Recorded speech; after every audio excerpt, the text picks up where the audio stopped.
Hello guys, हमारे channel study point में आपका फिर से स्वागत है।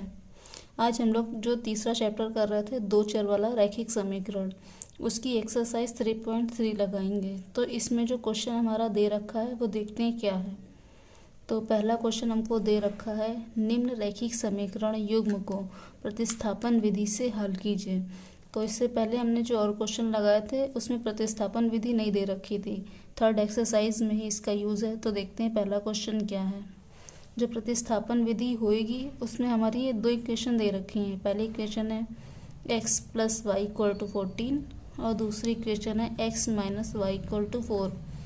तो जो हमारी इक्वेशन पहली है उसको हम लिख लेते हैं समीकरण 1 और इसको हम समीकरण 2 मान लेते हैं। तो जो समीकरण 1 है इससे हम x की वैल्यू निकाल लेते हैं। तो लिखते हैं x + y = 14 है। तो हम यहाँ से जब x की वैल्यू निकालेंगे तो आएगी मेरे पास 14 माइनस का y, एक ये आ गया। अभी मेरे पास x की जो वैल्यू आ गई है ये, इसको हम समीकरण 2 में रख देंगे। तो समीकरण 2 में x = 14 माइनस y रखने पर, तो जो समीकरण 2 है वो क्या रखा है, x - y = 4 दे रखा है।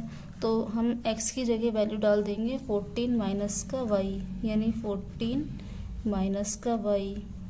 इसको एक ब्रैकेट में कर लेते हैं, माइनस का y = 4 दे रखा है। तो इसको सॉल्व करेंगे तो क्या आ जाएगा, 14 और ये माइनस 2 हो जाएगा, 2y हो जाएगा माइनस का, और बराबर 4।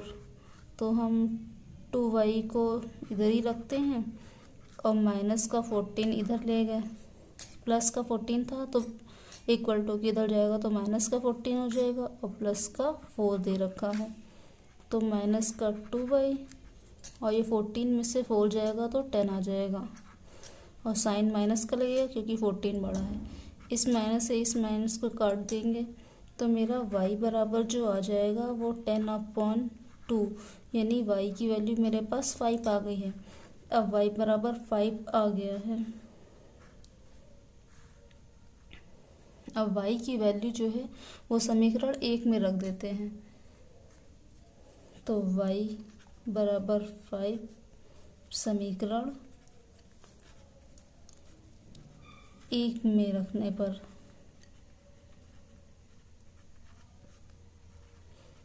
जब हम y की वैल्यू को समीकरण 1 में रख देंगे तो मेरी x की वैल्यू निकल आएगी। तो समीकरण 1 जो था उसमें x + y बराबर हमको रखना है 5 निकल के आया है, तो 5 रख दिया इक्वल टू 14। अब x बराबर 14, 5 को इक्वल टू किधर ले जाएंगे तो ये माइनस का हो जाएगा। तो x बराबर 14 में से 5 जाएगा तो मेरा 9 आ जाएगा।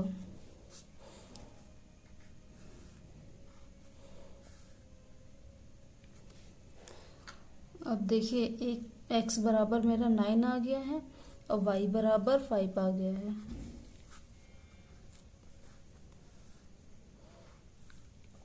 यही हमारी प्रतिस्थापन विधि थी। इसमें हमको x की वैल्यू और y की वैल्यू को निकालना था।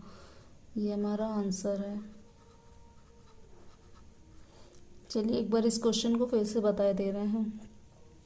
क्वेश्चन हमको दे रखा था, निम्न रैखिक समीकरण युग्म को प्रतिस्थापन विधि से हल करना था।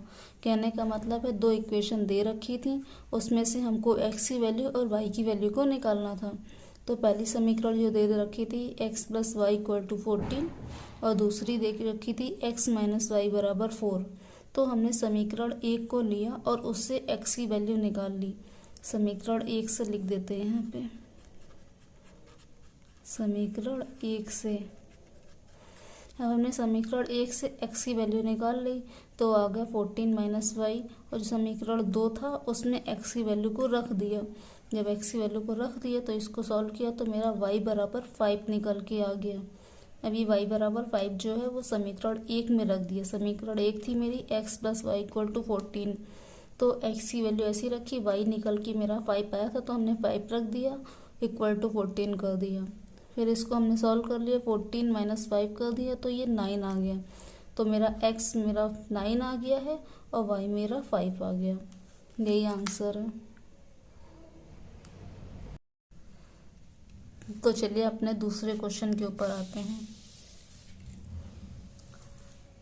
दूसरा क्वेश्चन हमको दे रखा है 2x plus 3y equal to 11, और जो दूसरी इक्वेशन दे रखी है वो 2x माइनस का 4y इक्वल टू माइनस का 24 दे रखा है। कह रहा है इसको हल कीजिए और इसमें m का वह मान ज्ञात कीजिए जिसके लिए y बराबर mx प्लस 3 हो। तो चलिए जो दो इक्वेशन दे रखी है उसको पहले हम लिख लेते हैं। तो पहली इक्वेशन हमको दे रखी है 2x plus 3y equal to 11, इसको समीकरण 1 मान लेते हैं। और जो दूसरी दे रखी है वो है 2x माइनस का 4y इक्वल टू माइनस का 24, ये समीकरण मेरी 2 है। वही मेथड लगाते हैं, समीकरण 1 से हम x की वैल्यू निकाल लेंगे। समीकरण 1 से हम x की वैल्यू निकालेंगे तो क्या आएगा, यहाँ से 11 माइनस का 3y, फिर x बराबर निकल आएगा 11 माइनस का 3y अपॉन में 2। ये मेरी x की वैल्यू आ गई। और ये जो x की वैल्यू आई है ये समीकरण 2 में रख देंगे। समीकरण 2 में x बराबर 11 माइनस का 3y अपॉन 2।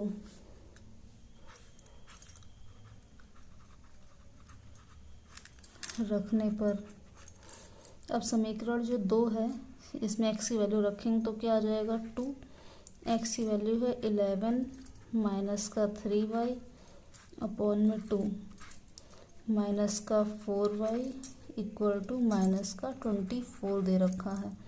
अब हम इसको सॉल्व कर लेंगे तो क्या आ जाएगा, 2 से इसकी इंटू होएगी तो क्या हो जाएगा 22 माइनस का 3 2 जा 6y और माइनस का ये एलसीएम लेंगे तो इससे इसकी इंटू हो जाएगी तो आ जाएगा 4 2 जा 8y और ये अपॉन में आ जाएगा 2 इक्वल टू दे रखा है माइनस का 24। सॉल्व कर लीजिए। अब ये जो है माइनस का 6y है और ये माइनस का 6y है, 6 6 12 टू 14, तो ये माइनस का 14y आ गया। और ये क्या दे रखा है प्लस का 22 इक्वल टू इसकी इंटू इससे हो जाएगी, क्रॉस मल्टीप्लाई होगी तो 24 इंटू 2 करेंगे तो आ जाएगा माइनस का 4 2 जा 8 4 2 जा 8 2 2 जा 4 48 आ गया। अब माइनस का 14y इधर रखेंगे, माइनस का 48 हो जाएगा, ये इधर जाएगा तो वैल्यू माइनस की 22 हो जाएगी। माइनस करने पे क्या आएगा, माइनस का 14y, ये माइनस माइनस हो जाएगा प्लस, साइन माइनस का आएगा, 8 और 2 10 हो जाएगा, 4 और 2 6 1 7 हो जाएगा।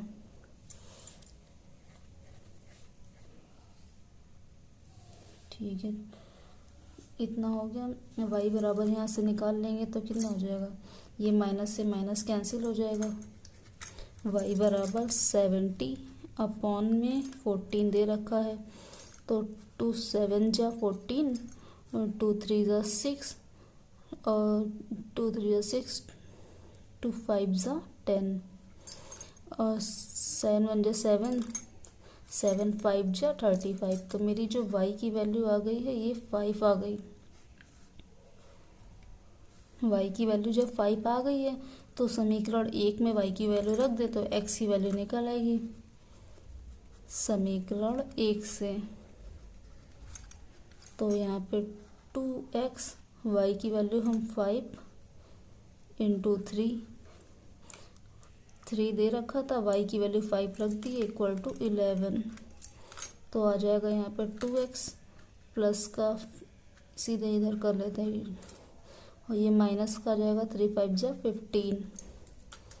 अब जब ये 2x 15 में से 11 जाएगा तो कितना बचेगा 4, माइनस का आएगा, तो एक्स की वैल्यू जो मेरी आएगी वो माइनस की 2 आ जाएगी। अब मेरी एक्स की वैल्यू पता चल गई है, वाई की वैल्यू पता चल गई है। हमको कह रहा है कि एम का वह मान ज्ञात कीजिए जिसके लिए वाई बराबर एम एक्स प्लस 3 है। तो लिख देंगे प्रश्नानुसार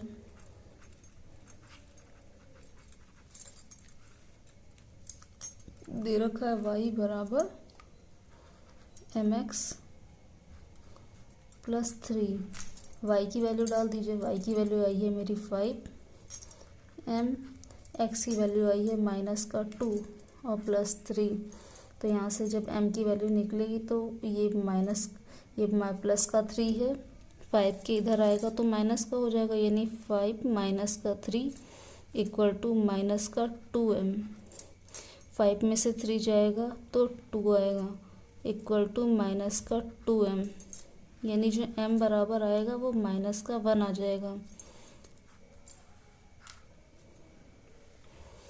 m बराबर 1 आ गया, y बराबर 5 आ गया था और x बराबर माइनस का 2 आ गया।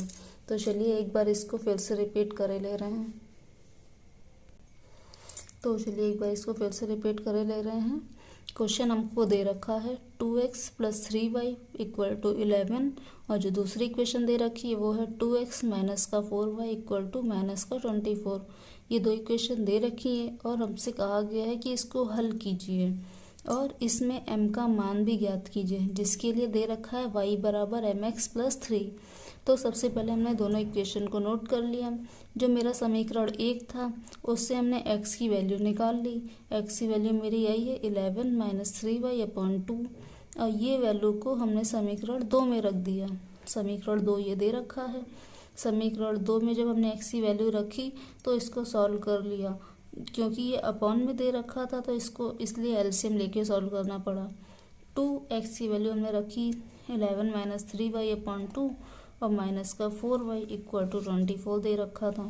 इसका ब्रैकेट ओपन किया तो आया प्लस का है 22, जो 2 से 11 की इंटू हुई 22 माइनस का 6y और माइनस का इस 2 से यहाँ पे इंटू हुई है 8 आया, क्योंकि हमने एलसीएम लिया है 8y आ गया इक्वल टू क्रॉस मल्टीप्लाई किया 2 यहाँ पे अभी बाद में किया। इसके बाद ये 6y और 8y को ऐड कर दिया, माइनस का 14y आ गया और प्लस का 22 है इक्वल टू माइनस का 48 आ गया है।